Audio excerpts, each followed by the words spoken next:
So we've started on this side. Did my string, got my tape, measured, supposedly 29 inches from the concrete. Thank you, very loud something. We went to the edge of our gutter guard thing, our water runoff thing, and measured 29 inches. Came up here 29, and I kind of freehand a little curve here. Now it looks a little weird, but I want to get rocks over here because it looks like trash. They are all over the place, earthworms everywhere. Literally 15, 20, 30. Every time I put dirt in the wheelbarrow, having to throw them in the yard, my little air raiders. First off, you may say, well, you missed all this, you just got started. Well, we cannot go a certain distance because of termite warranty with the company we're with. If we dig all the way up to the house, we void our warranty. Keep that in mind, guys. All the way around, it got a little skinny right here. I'm not gonna dig any more out over here, but we're going down a good ways. I'm gonna dig my little trench. I did watch a Pete video on this quickly. So that's kind of what it's looked like. Clearly I need to edge all this out. It's very easy digging because of where we're at, and we're just gonna lightly put rocks over the top of this. So 7 bags may not do it. We're gonna find out. It's Thursday. Mr. Ferguson may make a Lowe's run. So I'll update you once we get all the dirt. It's looking good. I may show you right before we start pouring rock. So before we finish, we've laid down the 7 bags that we had. I've just returned from a Lowe's trip. Bad timing, school traffic, took forever. So we got that far with 7 bags. I didn't know I wanted to do this, but that has always been a disgusting looking area with leaves, gumballs, a propane tank. So we made that look pretty. So we're gonna be unloading the truck, filling this in. We got plenty of rock now, so we'll show you the final product in 3, 2, 1. So here we are, we're finished. I think it looks awesome. She's like, it's okay. The line is supposed to curve here. It's not perfect. I guesstimated. Sue me. You know, some of this is not perfectly edged. I have not taken a string trimmer here.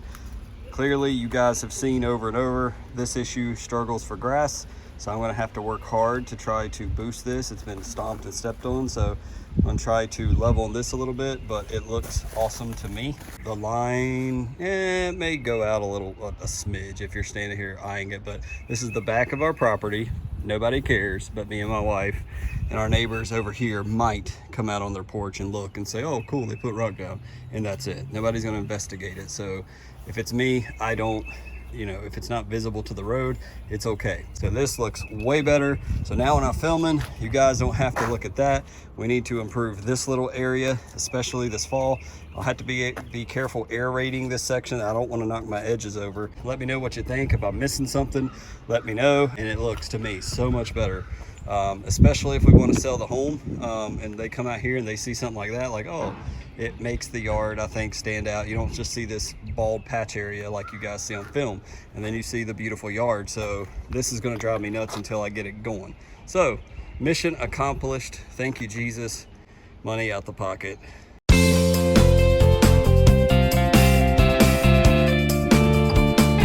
What's up, YouTube? It's Mr. Ferguson here. Thank you guys for coming back for yet another video out here in North Carolina. I sure appreciate it. Thank you guys for the support, the love, and the continued viewing, and hope you're enjoying the content. I do my best to try to please you. In today's video, guys, we're going to get into 2 main things. This is going to be kind of for the newbies, but this may be very interesting for some of you just getting into lawn care. You may be new to it, but we're going to talk about grass seed. You know, we're gonna, obviously we're not planning now. It is, the heat is just now coming upon us.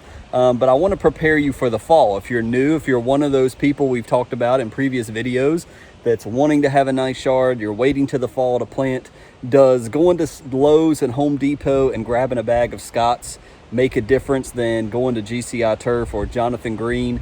Does the seed that I buy matter? And I want to answer that and show you some things that will show you that, to answer the question, yes, it absolutely matters. So we're going to get into that here in just a second. And I also want to show you a couple spots in my yard outside of the house that we're seeing a little bit of stress. And one of them's actually right behind me that you may be able to see. Man, it feels great out here. It's about 72. Awesome. So that's the 2 things I want to show you. talk about why the yard might be stressed right now, what I need to do, and also talk about the grass seed. So without any further ado, let's get into the video. So before we go over the lawn and look at the areas that are showing a little bit of stress, I want to show you guys that me and Miss Ferguson got out here yesterday, which is Monday of this week, and we went ahead and got the trees in the ground. This one gave us a tough dig. I don't spray a lot of the biostimulants over in this section right here, so everywhere else down the line, no problem whatsoever. But again, I can't stress enough how much I know those biostimulants.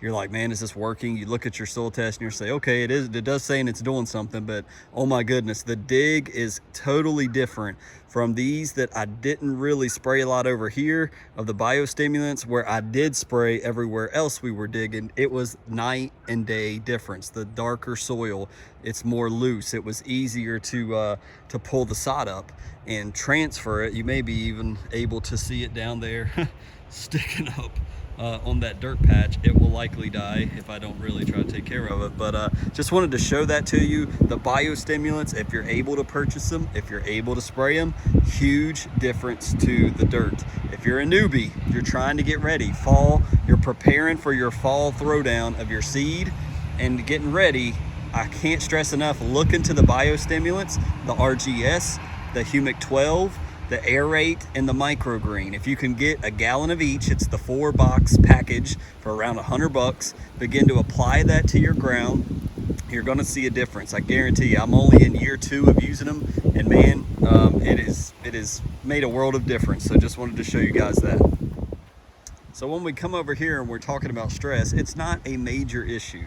But right here, this area, if you get to know your lawn a lot, you're gonna know the areas that stress out more than others. And right here in this area, this little area right here in front of the berm is the first area that ever will stress out for me. And I'm seeing a little bit of the curling of the end of the tips of the grass. See how the blades they're kind of making that C. They're curling up. I'm gonna grab one and walk back over here because we got salesmen at our door and I don't want to talk with them. So, but you can see, I'm going to get out of the wind too, or try to, see how it is making that, what I call the C shape. Where's my camera? It's not going to focus much, but it's curled up. It's not a flat blade. It's more like circular. That is due to stress. Now, one of the things that I've done is I've been cutting it low. You know, you're supposed to cut tall fescue between 3.5 and 4 inches. Well, I've dropped it way down to 3 and maybe even slightly below 3. I don't know exactly. And so that can add stress to the lawn. So to cut it lower, I've put stress on the lawn. Now, we've also not had a lot of rain coming. So that being the case, I've intentionally, or unintentionally, stress has come into the lawn because we've not had a lot of rain. Now, I have been out here and watered the backyard just Sunday evening. After church, we came and I just threw some water out here. So I have been watering and I gave it plenty of time to water. So I don't know if it's a combination of lower deck height on the mower or just simply lack of water. So it's something that I'm very much paying attention to. If it's struggling with 70-degree heat in the sun, then we're going to have problems in the summer, that's for sure. Now, what it also could be is a lack of stress relief, which is our last number on our fertilizer. I want to say it's potash. If I'm not mistaken, my potash levels could be low. I've not done a soil test this year. I need to do that. That would tell me, hey, your potash is low. We need to increase, or maybe phosphorus. I apologize if I'm mispronouncing it, but I will try to update it right here at the bottom like I normally do when I say something ridiculous. So we're going to keep an eye on that. So there's 3 things. It could be water, lack of water, cutting the grass too low, which I can clearly just raise the deck and fix that issue, and water to fix that issue, and potash, or potassium, whichever one is the correct word. So that is what we're going to keep an eye on here, and we may check out another spot on the hill and just show you how that is also showing it's trying to check out a little bit on me. So out here in the front, I want to show you guys where I'm seeing a little bit of stress. I've seen a little bit right here by the mailbox, but since I've been hand watering, it's not been as big of a deal. but right here on the bank, you may be able to see it in the camera. It looks like you can. You see a little bit of stress by the edge of the road. So I've been trying to get water in these locations, and of course I'm upping my mower deck, but these are areas that I'm going to be watching. The rest of the yard looking beautiful. We're going to get a mow on it today. It's always this section, and remember, we killed this section off, replanted GCI Cold Blue from fresh seed. So this is what we're looking at. So I'm trying to keep my eye on this. I don't want it to die out on me, and we're going to give it a little more stress relief with something coming in the mail here shortly. So let's talk about grass seed. Before we start with that, I want to say thank you guys for getting us to 491. Perhaps by the time we're actually showing this, we may be way above that. So I want to say thank you for all you guys that continue to watch the videos. We do definitely appreciate it, myself and Miss Ferguson. So we want to talk about grass seed, and I don't like not filming me where we can't have that eye-to-eye communication, but for my newbies and for my beginners, let's talk about, does it matter if I go to Lowe's and buy a bag of seed of Scott's? Does that make any difference of buying GCI tall fescue? Is there any difference there? Just a price or what? And I'm here to tell you that it absolutely matters. So here's why. We're going to click off this beautiful page of Mr. Ferguson Lawn, and we're going to go to this. So here, every bag of grass seed has a label on it similar to this. It may not look exactly like this, but you're going to get the variety of kind of seed that's in the bag, the germination, the percentage of germination chance. This seed has an 85% chance of germinating correctly. It has a 15% chance of not germinating. So the likelihood is very high, which is good. The higher the number, the better. But it tells you exactly in the bag, pure seed, 14.7%, 13.8 of the Innovator tall fescue. And what are these? It's just different types of varieties of tall fescue. If you look in any bag of seed, it's not going to have just one type most of the time. It's going to have multiple types of tall fescue. And then in this dense shade, it has some creeping red fescue called Windy Jean that somebody named, but it's a very small percentage in comparison to the tall fescue. So we've got that part, the seed part. Now, and obviously it tells you what type at the top. Now down here, I want to show you that every bag of seed is tested. It's going to have a tested on this date and when you should sell it. Seed should be good for a very long time, but why is that important? You don't want to go and find a bag that's from 2011 and say, oh wait, it's 2021, but hey, this should work. That germination rate is going to be way down because it's older seed. Could it work? Who knows? But this is something you want to be aware of. You want to see something that was tested probably in the summertime if you're buying it in the fall. So be aware of the testing date. The most important thing to me I look at is right here, the other ingredients. And this is what we want to look at. Other crop seeds, 0.50%. Well, what is other crop seeds? Great freaking question.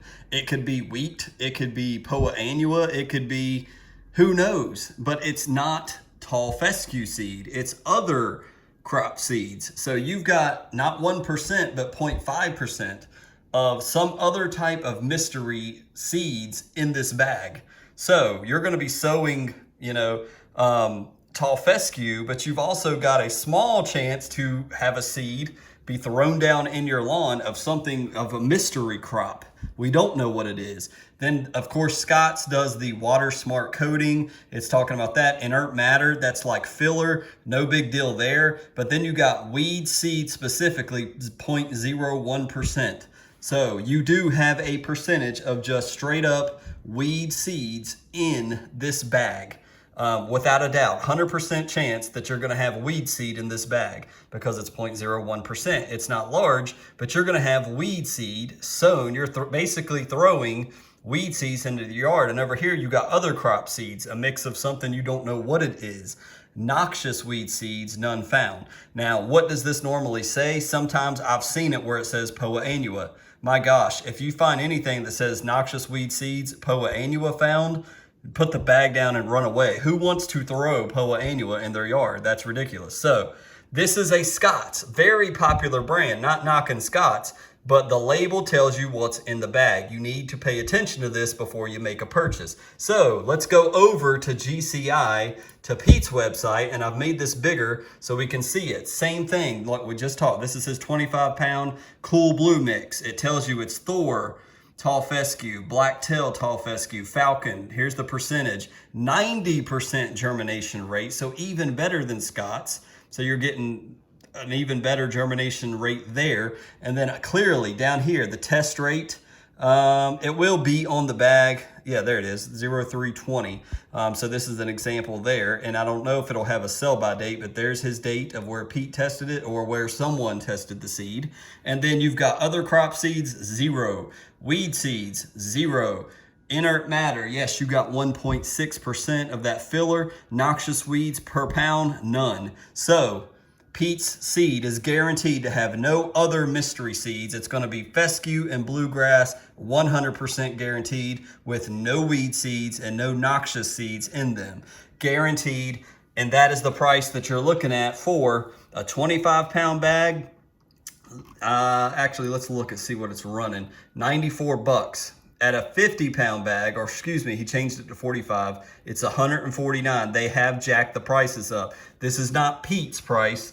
This is what, you know, he's working with the supplier for. So to answer our question, does the seed matter? Does a bag of seed, is it the same? Is it the same? Is Scott's the same as every other bag of seed? No, it's not. You could be basically sowing bad seed into your yard year after year by using a Scott's brand. Is it a high percentage? No. Is it possible that those weeds are not going to ever germinate? It's possible, but I'm telling you, if you're spending a little bit money for Pete, like I did, and like my neighbor, Mr. Kevin did, you're guaranteed not to be sowing weeds or any other mystery seeds into your yard. You don't have to pick GCI turf. You can pick Scott's. You can pick others. There are other brands of premium seed. I think there's a seedsuperstore.com I'd have you check out. Jonathan Green seed is another one. Them and GCI turf type tall fescue are the two that I always hear are the primos. If you want the best, it's either GCI or Jonathan Green. So that's what I would tell you. But if you're like, I ain't got money for my yard like that, I'm starting out, go with the Scott's. It's not the end of the world. Just know what you're getting for what you pay for, and that there is a possibility if you got more weeds than you would with this, it's because of what's in the bag. So I hope that makes sense. Let me know what you think below. If you've learned something from this seed talk, I was surprised to see this, but it helps a whole lot to know that label is there and it's telling you exactly what's in the bag. So guys, I thank you so much for coming back for another video. I hope this video has been informative, educational. I hope you learned something about grass seed. If you've never heard that before, I'm glad I was able to bring it to your attention. It is important when we're picking the seed that we want to put down, regardless of what it's for. We need to know how to look at the bag, how to determine what we have need of for the situation. If it's for your home lawn and it's in the fall, I would go with the best of the best. No weeds, no chance of weeds being sown in my yard. If we're talking about just a little overseed and some bare spots, sure, pick up some Scott's. Hey, fill in the bare spots. Even if it's weed, we'll deal with it. We got a pretty low chance of that happening. So it depends on what you're needing seed for. So I hope that helps you out. I'm going to be keeping an eye on this, on these little areas, because we've got direct sunlight. It's getting warm, but man, it does make me question if it's getting stressed out over this. I hope it's more of the height I'm cutting my turf and not so much the heat, because if it's the heat, man, we're in for a long ride with this grass throughout a North Carolina summer, because it gets hot here. So we'll be keeping you up to date on that. So I hope you guys have enjoyed the video. Let me know what your thoughts are, your comments down below. Thank you to all the new subscribers. Thank you guys that keep returning for the videos. I appreciate it. Thank you guys so much for watching. We'll see you on the next video.